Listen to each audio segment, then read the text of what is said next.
Om Swastiastu. Baik, pada hari ini kami akan membahas SP mengenai bulimia nervosa. Sebelum memulai pembahasan, izinkan kami memperkenalkan diri kami terlebih dahulu. Perkenalkan, nama saya Putu Ginta Wulandari dengan 3 digit yang terakhir 190. Perkenalkan, nama saya Gede Bagus Raditya Nugraha Nukarna dengan 3 digit NIM terakhir 209. Perkenalkan, nama saya Nyoman Aswini, Sekolah Suma dengan 3 digit NIM terakhir 225. Perkenalkan, nama saya Cokorda Istiagung Nivitya Wida Paramita Putri dengan 3 NIM terakhir 245. Perkenalkan, saya Made Bagus Indonesia Barata dengan 3 NIM terakhir 016. Perkenalkan, nama saya Rena Sari Megayanti dengan 3 digit NIM terakhir 037. Perkenalkan, nama saya Media Kalista dengan 3 digit terakhir 060. Perkenalkan, saya Igusti Ayu Inten Tresna Dewi dengan 3 NIM digit terakhir 095. Perkenalkan, nama saya Dinyaman Elsa Yudiskara dengan 3 digit NIM terakhir 132. Perkenalkan, nama saya Ica Milenia Yanwar dengan 3 digit NIM terakhir 166. Perkenalkan, nama saya Ida Ayu Dewi Utami dengan NIM 3 digit terakhir 176. Perkenalkan, saya Sigma Irawan Sutanto dengan 3 digit NIM terakhir 246. Saya akan memaparkan latar belakang dari student project. Eating disorder atau gangguan makan merupakan penyakit psikiatri yang sangat serius. Salah satu gangguan makan yang sering terjadi adalah bulimia nervosa. Bulimia nervosa merupakan gangguan kesehatan berupa perubahan pola makan di mana penderitanya selalu berusaha untuk memuntahkan kembali makanan yang telah dimakan sebelumnya. Sebelum memuntahkan makanan yang telah dimakan, penderita bulimia nervosa biasanya memiliki kebiasaan makan dengan porsi yang berlebihan secara terus-menerus. Bulimia nervosa termasuk dalam kondisi penyiksaan diri sendiri yang pada umumnya dialami oleh wanita dalam usia remaja dan dewasa muda. Selain muntah yang diinduksi, kompensasi lain yang dilakukan penderita setelah makan dalam jumlah yang besar juga dapat berupa puasa, olahraga secara berlebihan, dan penyalahgunaan obat pencahar atau diuretik. Jumlah penderita gangguan makan di seluruh dunia kian bertambah dalam 50 tahun terakhir. Hal ini diperkirakan akibat dari generasi muda yang ingin memenuhi penampilan fisik sesuai dengan standar yang beredar di masyarakat. Kondisi ini pada akhirnya dapat menimbulkan masalah kesehatan yang sangat serius. Jumlah penderita bulimia nervosa di negara barat pada umumnya lebih tinggi daripada jumlah penderita di negara non-barat. Sebagai salah satu contohnya, sebanyak 4% remaja di Amerika Serikat diketahui telah menderita bulimia nervosa.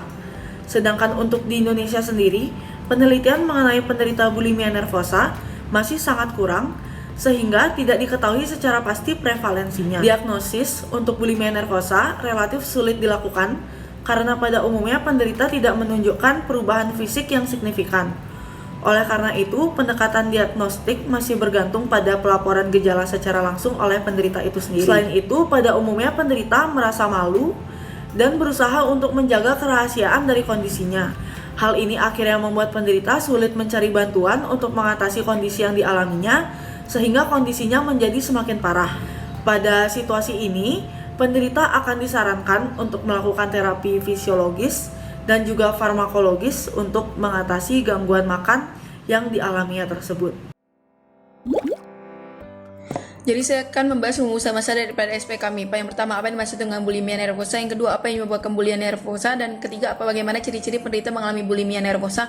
Bagaimana cara penanganan bulimia nervosa? Apakah ada faktor memperberat dan memperingan bulimia nervosa?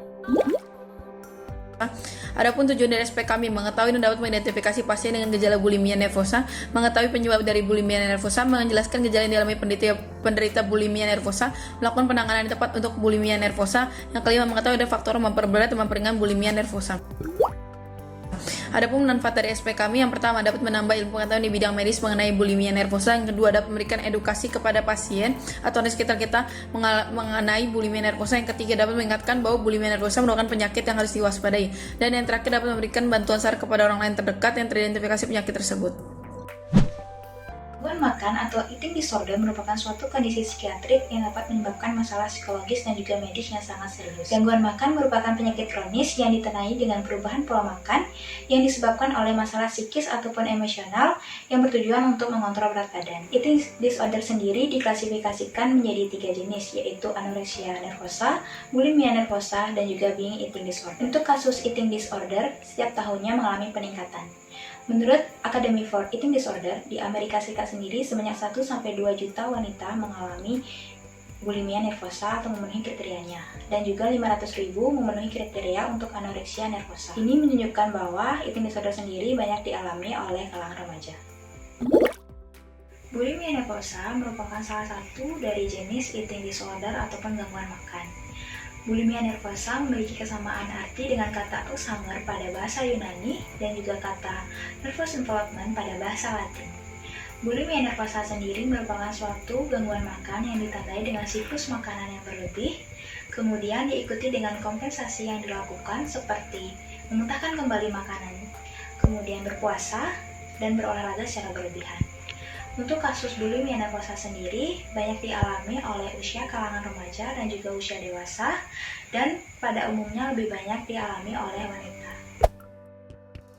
Baik, selanjutnya mengenai epidemiologi dari bulimia nervosa. Jadi, bulimia nervosa ini lebih sering dialami oleh wanita ketimbang pria, dengan kisaran umur dari 18 tahun sampai 25 tahun. Prevalensi terbanyak didapatkan di negara-negara barat, khususnya Amerika Serikat, dengan persenan sebesar pada pria yaitu 0,2% sampai 1%, sedangkan pada wanita 0,3 sampai 7,3%. Untuk prevalensi di negara don barat secara keseluruhan ialah 0,46 sampai dengan 3,2%. Untuk di Indonesia sendiri prevalensinya belum diketahui karena masih kurangnya penelitian yang dilakukan. Etiologi atau penyebab dari bulimia nervosa masih belum dapat diketahui secara pasti. Namun dugaan dari para peneliti mengatakan bahwa bulimia nervosa juga dapat disebabkan oleh karena kelainan neurotransmitter di otak, terutama serotonin. Nah, faktor-faktor penyebab dari bulimia nervosa sendiri ini adalah yang pertama media. Itu dimana media-media seperti majalah-majalah dan juga elektronik itu banyak menampilkan gambar-gambar perempuan yang memiliki tubuh ideal, yaitu ramping dan kurus, sehingga membuat para remaja perempuan tertarik untuk memiliki tubuh seperti mereka, sehingga membatasi pola makanannya secara ketat, sehingga menyebabkan terjadinya bulimia nervosa. Lalu yang kedua, kebanyakan remaja perempuan memiliki kepercayaan diri yang rendah.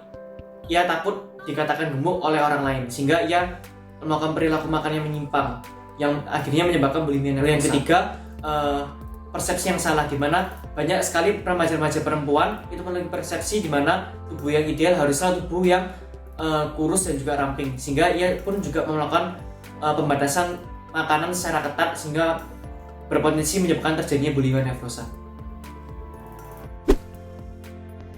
Baik, selanjutnya saya akan menjelaskan mengenai patofisiologi dari bulimia nervosa. Jadi, sebuah populasi yang rentan terhadap gangguan ini merupakan orang-orang dengan penyalahgunaan obat-obatan, trauma seksual dan emosional, di mana mereka bermaksud ingin menghilangkan penderitaan yang ada dalam diri mereka. Mereka memilih untuk mengkonsumsi banyak makanan untuk menciptakan kesenangan jangka pendek. Sebuah hipotesis dari Gurevich et al. Menyatakan bahwa gejala muntah yang dialami oleh penderita bulimia nervosa diinduksi sendiri dan ketika ditambah dengan konsumsi makanan akan menciptakan Pavlovian conditioned response. Kemudian, setelah terjadi beberapa kali pengulangan, gejala muntah tersebut akan menyebabkan terjadinya pelepasan endorfin secara independen dan menciptakan lingkaran setan. Di sini saya akan membahas gejala klinis pada penderita bulimia nervosa.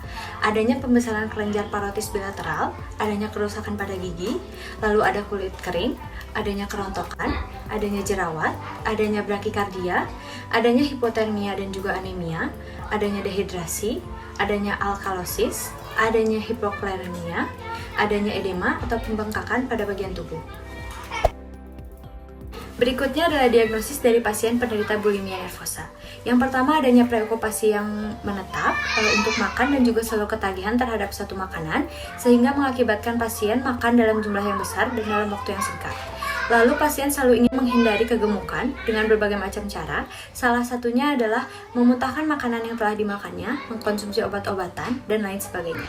Yang ketiga, pasien mengalami gejala psikopatologi, di mana pasien mengalami ketakutan akan gemuk dan akan mengatur batasan yang ketat dari ambang batas berat badannya.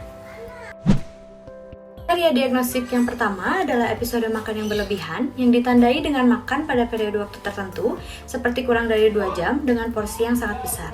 Lalu ada hilangnya kemampuan untuk mengendalikan nafsu makan. Yang kedua adalah kebiasaan kompensasi berulang yang tidak wajar seperti olahraga berlebihan, memuntahkan makanan dengan sengaja, dan penyalahgunaan obat.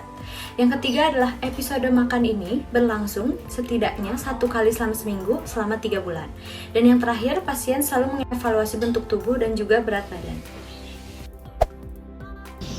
Menurut American Psychiatric Association dalam DSM-5, bulimia nervosa juga memiliki beberapa diagnosis banding. Yang pertama yaitu anorexia nervosa, binge eating atau purging type, di mana individu yang sudah tidak memenuhi kriteria anorexia tersebut akan diberikan diagnosis lain bulimia nervosa apabila kriterianya sudah terpenuhi setidaknya minimal 3 bulan. Yang kedua adalah binge eating disorder, di mana individu yang diagnosis binge eating disorder tidak melakukan perilaku kompensasi yang tidak pantas untuk mencegah peningkatan berat badan. Yang ketiga ada Klein-Levin syndrome, di mana gangguan tersebut tidak termasuk pada ciri psikologis bulimia nervosa, seperti terlalu khawatir dengan bentuk dan berat badan. Yang keempat ada major depresi disorder dengan fitur atipikal, di mana jika kriteria untuk kedua gangguan baik bulimia nervosa dan major depresi disorder ini terpenuhi, maka kedua diagnosis tersebut harus diberikan. Yang kelima adalah borderline personality disorder, di mana perilaku binge eating termasuk dalam kriteria perilaku impulsif yang merupakan bagian dari borderline personality disorder.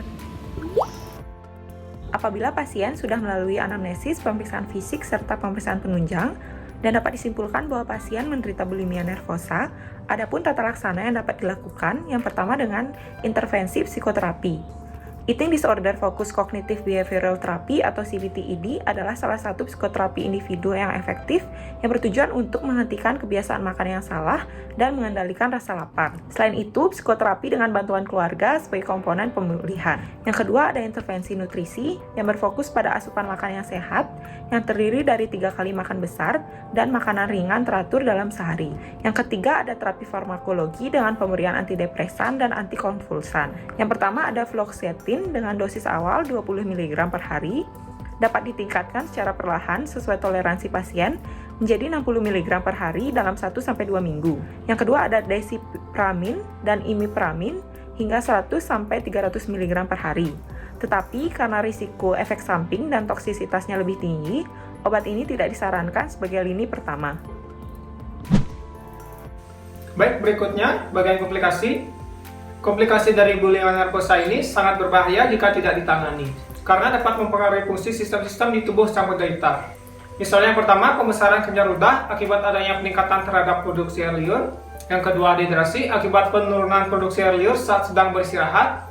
Yang ketiga, perut rasa nyeri berfluktuasi, di mana terkadang sakit, terkadang tidak. 4, erosi gigi. 5, esofagitis. 6, karies. 7, gastroesophageal reflux. 8, abnormalitas struktur otak, seperti berkurangnya ketebalan tulang kortikal pada beberapa bagian, yaitu lobus frontal bilateral, temporal, dan parietal. Yang ke-9, konektivitas struktural otak terganggu. Ada yang lebih besar, yaitu di antara insula, korteks, orbitofrontal, dan ventral striatum, serta ada yang lebih kecil, yaitu di amigdala dan hipotalamus. Yang ke-10, kardiovaskular iskemia. Prognosis bulimia nervosa dapat terjadi untuk short term dan juga long term. Short term sendiri adalah kemungkinan dan penyakit yang akan diderita pasien dalam waktu dekat atau dalam jangka long term yang pendek. Adalah kemungkinan dan penyakit yang akan diderita pasien dalam waktu yang lebih lama dan berpeluang untuk berkelanjutan seumur hidup. Short term sendiri ada amenorrea, yaitu absen pada siklus menstruasi, anemia, dehidrasi berat, konstipasi, aritmia, ketidakseimbangan elektrolit, yang dimana akan mengganggu kinerja organ tubuh, dan beberapa hal umum lainnya seperti rontok rambut, kesehatan gusi terganggu, stroke, gangguan tidur, dan juga gangguan kerja. Sedangkan untuk long term sendiri, itu terdapat pada orang dengan bulimia dengan yang memiliki kebiasaan untuk memakan makanan dengan kadar gula tinggi dan sedikit protein. Oleh sebab itu, kadar gula dalam tubuh mereka sangatlah tinggi. Dan jenis diabetes yang disebabkan oleh bulimia ini umumnya adalah DM2 atau diabetes mellitus tipe 2. Defisiensi kalsium juga dapat terjadi yang menyebabkan tulang itu akan menjadi semakin rapuh dan tidak padat, dan biasanya dialami oleh wanita penderita bulimia yang berhubungan dengan amenorrea. Perempuan dengan bulimia dan anoreksia memiliki peningkatan risiko terkena osteopenia. Kemudian pasien wanita bulimia juga umumnya ditemukan memiliki dan mengalami periode menstruasi yang tidak teratur dan menentu, yang dikenal sebagai oligomenorrhea, yang disebabkan oleh kurangnya nutrisi dalam tubuh yang mana akan mempengaruhi fertilitas. Kesimpulan pada presentasi kali ini adalah bulimia nervosa merupakan suatu gangguan makanan yang ditandai dengan siklus makan yang besar, disertai dengan kompensasi seperti dengan memuntahkan kembali makanan tersebut. Biasanya gangguan ini terjadi atau dialami oleh kebanyakan wanita dan terjadi di beberapa negara barat, khususnya itu Amerika Serikat. Gangguan ini masih belum pasti diketahui penyebabnya seperti apa. Namun para peneliti beranggapan bahwa gangguan ini terjadi akibat adanya kelainan neurotransmitter pada otak, terutama serotonin. Mekanisme terjadinya bulimia nervosa ini bisa dibilang cukup rumit, di mana adanya gejala dari timbulan muntah itu diinduksi sendiri. Biasanya juga pada bulimia nervosa ini akan menimbulkan pembesaran pada parotitis bilateral, kemudian kerusakan pada gigi, kulit kering, hingga terjadinya bradikardi pada pemeriksaan klinis dari pasien. Bulimia sendiri ini hampir memiliki gejala yang sama pada gangguan lainnya, misalnya seperti anoreksia nervosa, binge eating disorder, borderline personality disorder, dan lain sebagainya. Dan gangguan ini pun bisa terjadi dalam jangka waktu yang panjang maupun jangka waktu yang pendek. Kemudian untuk tata laksananya sendiri bisa menggunakan farmakoterapi, pemberian nutrisi, maupun farmakologis lainnya. Baik, sekian pembahasan dari kami. Terima kasih atas partisipasinya. Saya tutup dengan Paramo Santi. Om Santi Santi Santi Om.